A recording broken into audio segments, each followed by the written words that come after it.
save the human.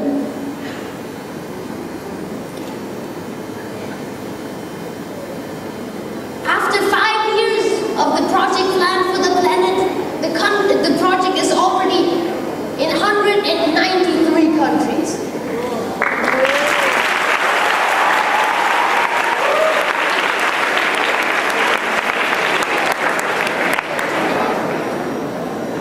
The project started when I was supposed to give a presentation in my class about the climate crisis.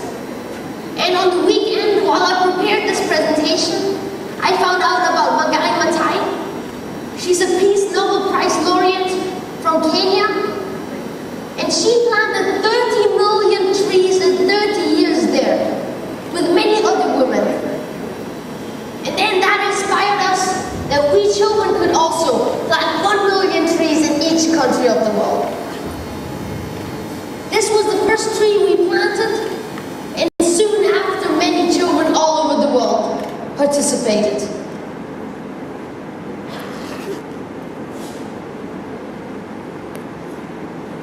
But I'm also not the only one giving presentations. There are many others that are doing the same. For example, at the bottom left, this is Yugratna. She's from Lucknow. Is that how I pronounce it? Lucknow. Lucknow, okay. And then above her, that's Maiken. She's from Botswana. And beside her, that's Clara. She's also from Germany. She comes from a city very close to me. And we educate all these children at Plant for the Planet academies. We had one this morning, and these are the parts of an academy. They always start with a presentation by another child that has already been educated at an academy. After that, we practice giving presentations ourselves. Then, of course, we plant trees at these academies. Then after that, we do a world cafe. In that, we go into many different groups, and we find answers to questions. For example, how do we organize a planting party? Or how do we get the media to report about us?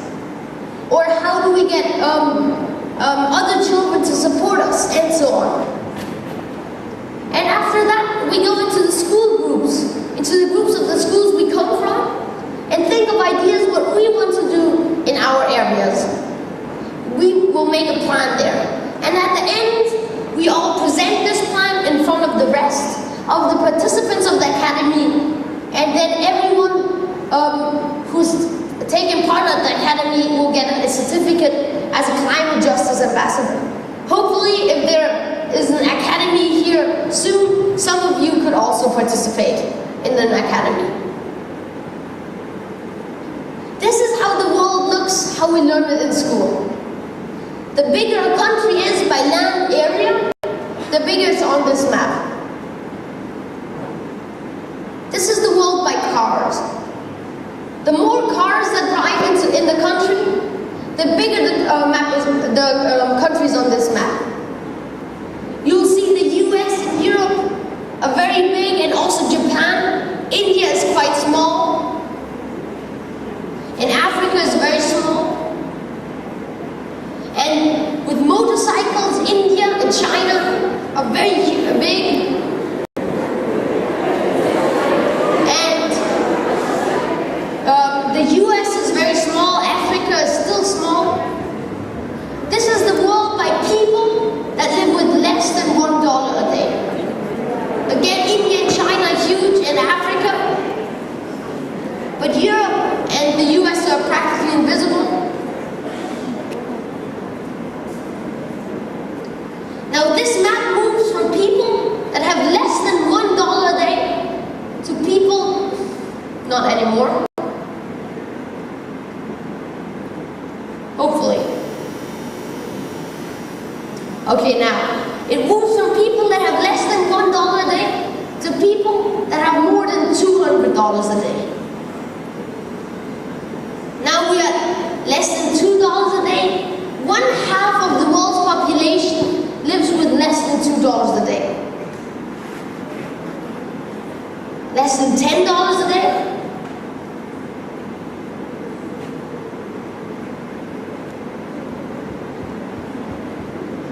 $10 to $20?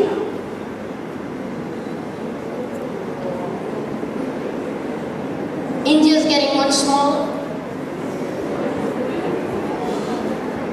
20 to 50?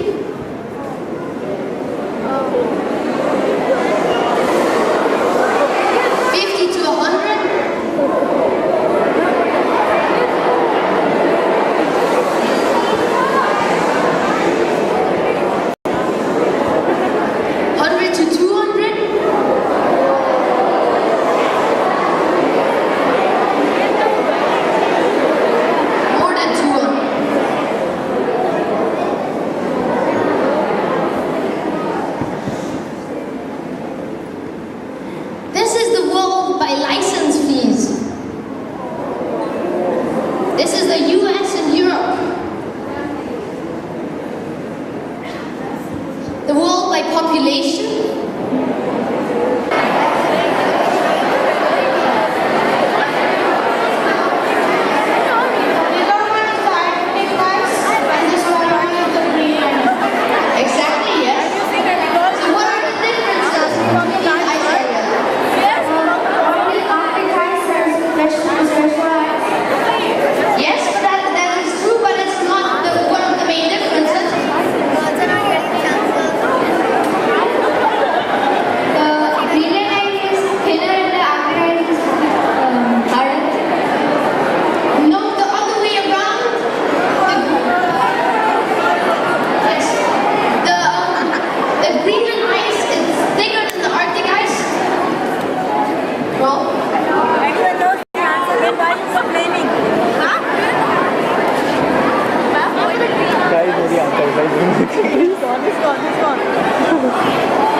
So this means that the green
the amount of CO2 in the air was never over 280 parts per million.